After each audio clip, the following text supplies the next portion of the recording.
All right, we're back here on Israel Prophecy on Israel National Radio, Root Sheva. And again, the show is syndicated as Messiah Hour on YouTube. Go to YouTube and type in Messiah Hour Ari Louis. We're continuing the conversation with Mr. Jim Barfield, who is the director of the Copper Scroll Project. Now, one of the things I wanted to ask you about, if you go to your website, copperscrollproject.com, there's an article that you wrote discussing what is the big deal about mortar from Qumran. So we have you on the program. What is the big deal? Is there a special finding that's going to come out of Qumran that's will make the Dead Sea Scrolls look like ancient history? Just kidding, of course. Go ahead. Yes, that mortar is a very significant finding. Because whenever we were doing the excavation in 2009, remember the first place I told you the archaeologists made us stop at 1 meter instead of going to 2. Well, that's the spot. I found a piece of mortar there.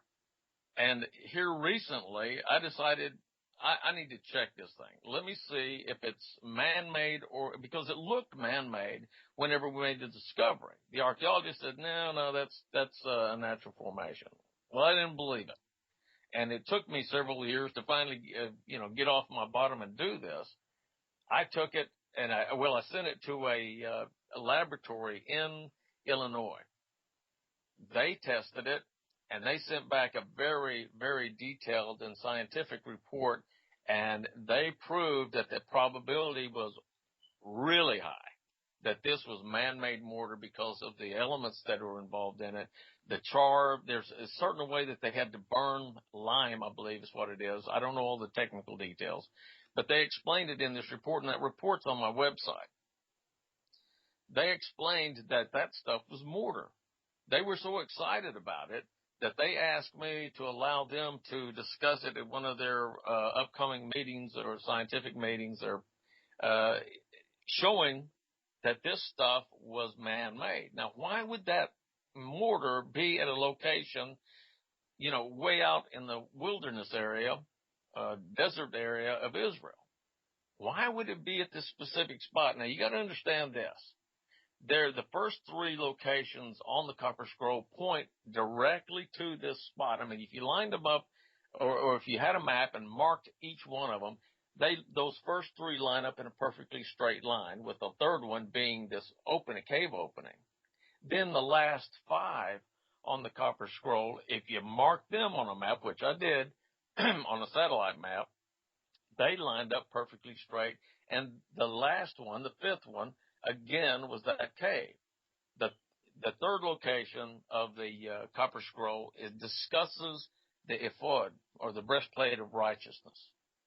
That breastplate is supposedly placed inside that cave, according to the Copper Scroll. And then on the last one, number 57, it says that the treasures of the house are inside of that cave. Now, or the wealth of the house is inside that cave. Now, that could be any number of things, but what I think is most valuable, of course, is going to be the furnishings of the Mishkan, of the tabernacle. Regardless of if they're there or not, the vessels that are there are blood vessels, wine vessels, vessels for the fat. What do you think they're talking about? Those are temple items. Those are items that were used to conduct the sacrificial system in Israel, in Jerusalem. That's what those are. And if you take a map of Jerusalem, an ancient map of Jerusalem, and you overlay that map on this location we're talking about, they are a mirror image of one another. The fountain gate in Jerusalem. The temple marks the spot where the teacher of righteousness was housed, according to the Copper Scroll. It marks the location of the sheep. It marks the location of the woman's house, just like in Jerusalem. It marks the towers, where there's a massive tower that was there. It's not quite as massive as it used to be, but it's still a huge building. And even a mikvah, a double entry mikvah, marks the same location as in Jerusalem for the pool of Siloam, which was a double entry mikvah. Wow. You see what I'm getting at? There's Go ahead. No, I said that's some heavy stuff. That's incredible. Please continue. There's a lady that's very pro-Israel, and I'm working with her on a book to document the story behind all of this. Her name's Shelley Neese. Shelley called me after I got the results back from the mortar test. She said, Jimmy, when are they going to realize how important this is, the Israelis? I said, I can't tell you that. Have you ever heard the term, and she said this, she said, have you ever heard the term that proof is in the pudding? I said, of course I have. She said, Jimmy, there's no room left for the pudding. There's too much proof in there that your research is correct. And she's right. It's all there. But you know what? Think about this. And this is from the mouth of another rabbi. He said, Jim, he said, don't think this is going to be easy. Because what I was wanting to do was put together a team of rabbis to ensure that those items were handled correctly, handled properly, because you know that I'm considered ger toshav or ger, and there's things that I can't touch. Some of them I can because they're unclean, ritually unclean right now. But there's some of those things that I couldn't touch even if I were, clean. It has to be done by a kohanim and of a specific family. So I wanted to ensure that we did this correctly. He said, Jim, getting the rabbis to agree is going to be a huge difficulty. He said they're jockeying for positions all the time. And I said, oh, for goodness sakes, that's got to stop. You guys have got to pull your heads out of your bottoms, and you gotta stop fighting with each other and struggling for positions, and get up there and do what you're supposed to do. You're a light to the nations, for goodness sake. Yeah, do what you're supposed to do. That's well said. I hope a lot of people listening, I hope they get that message. Now, I want to talk about the concept. There's a theory, a rumor, that there are Jewish items in the Vatican, the big menorah, different things. I want to know, in your opinion, what percentage of all the biblical items out there are actually in Israel proper? Oh, gosh, a huge amount. A huge amount. Now, you have to understand, these items are in an area that is questionable.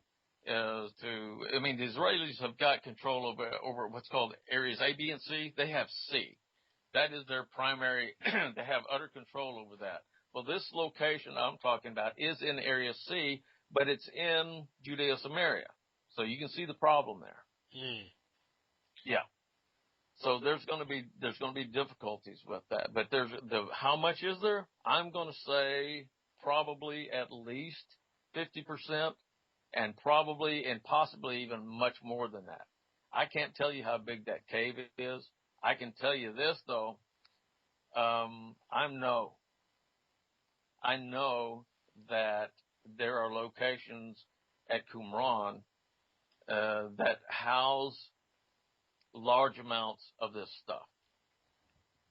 And I'll just leave it at that. I mean, I have done nothing illegal. Believe me, I haven't, because I've been trying very hard to keep a very above board, a very law-abiding approach to this, and that's our goal, and it will remain our goal. But I know that there's things there. So be happy.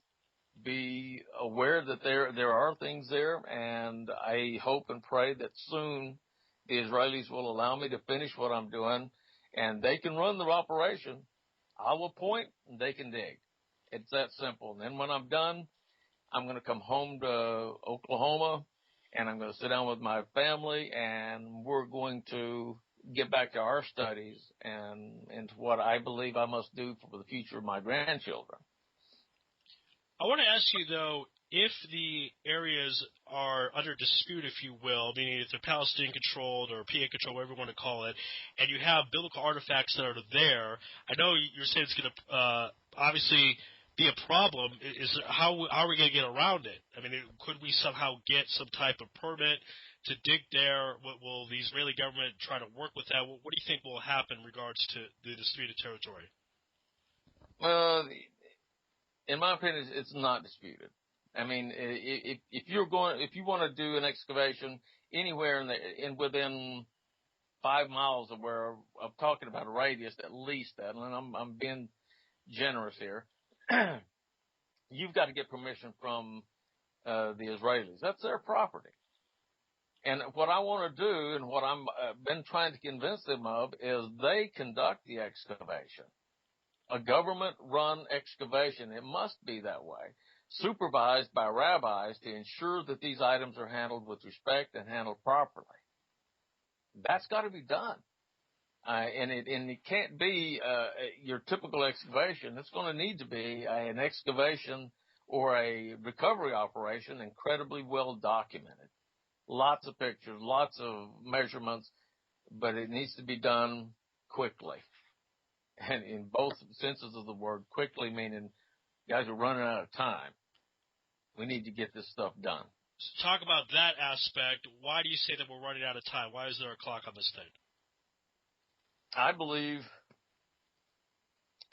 the time is here, guys. It's not in the future. It's not something. I think the time of the coming of the Messiah is here.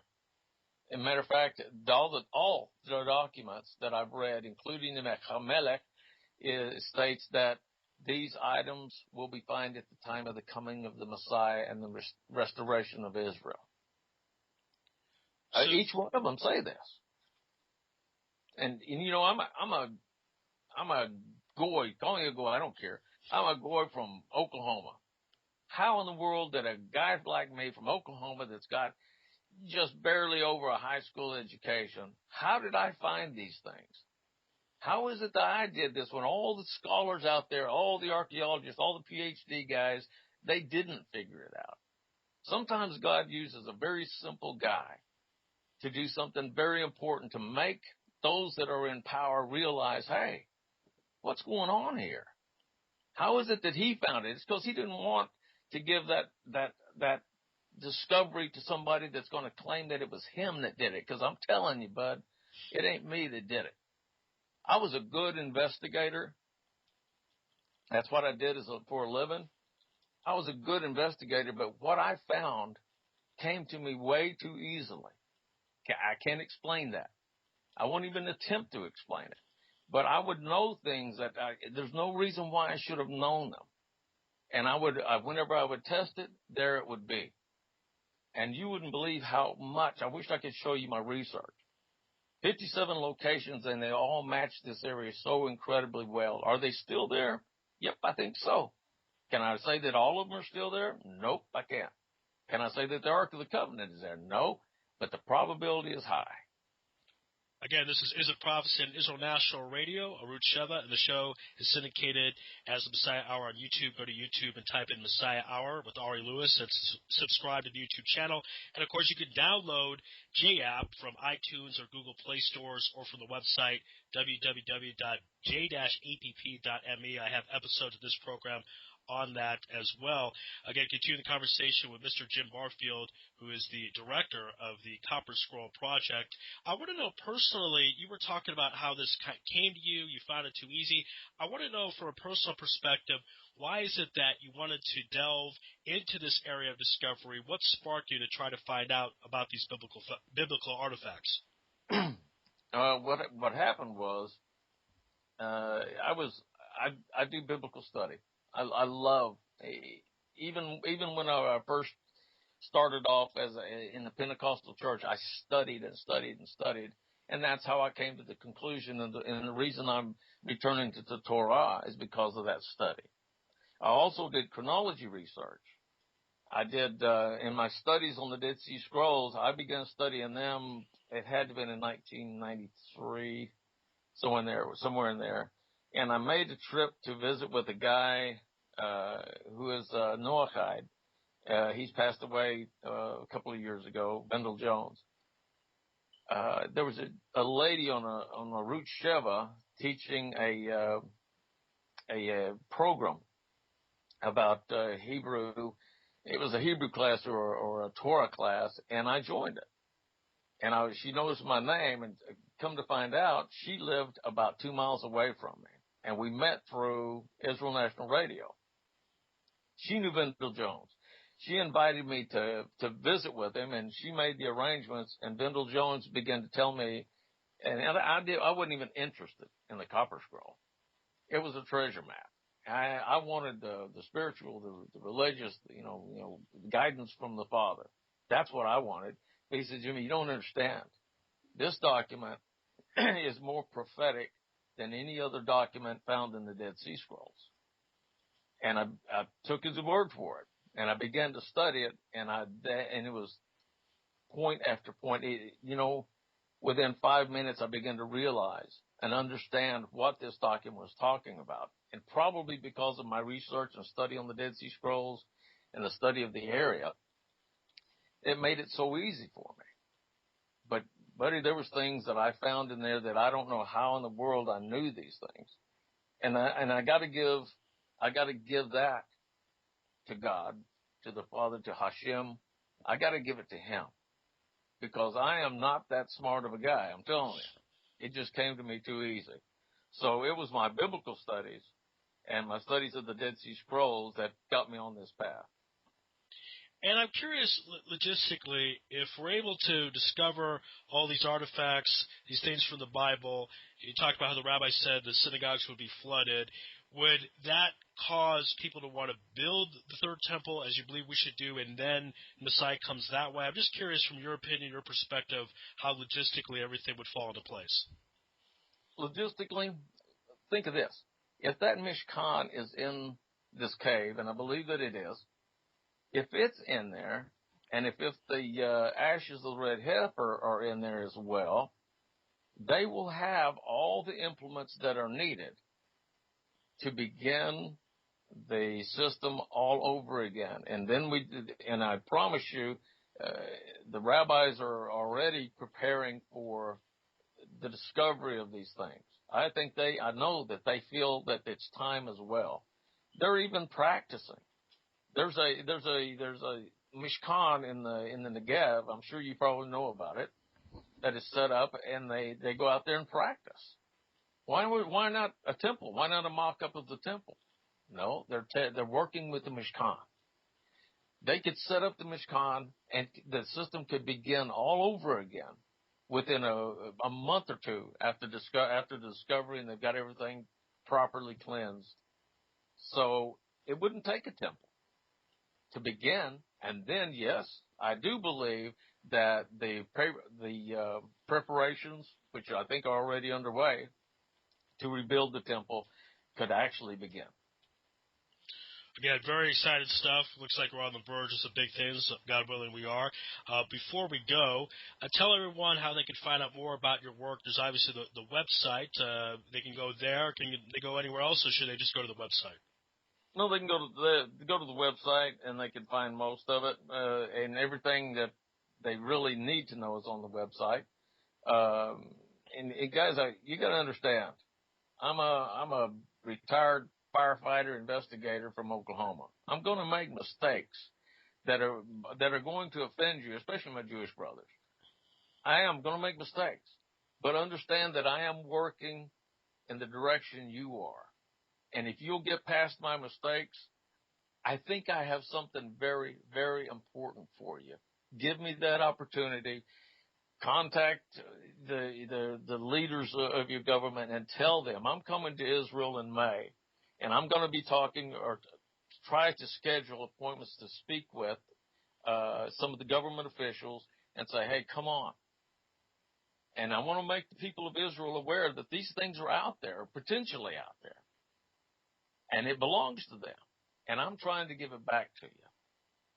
So that's my goal. And if they want to find out more, tell them to go to the website. And real quick, when you say mistakes, do you mean in your findings that would be a few mistakes? Go ahead. What do you mean by that?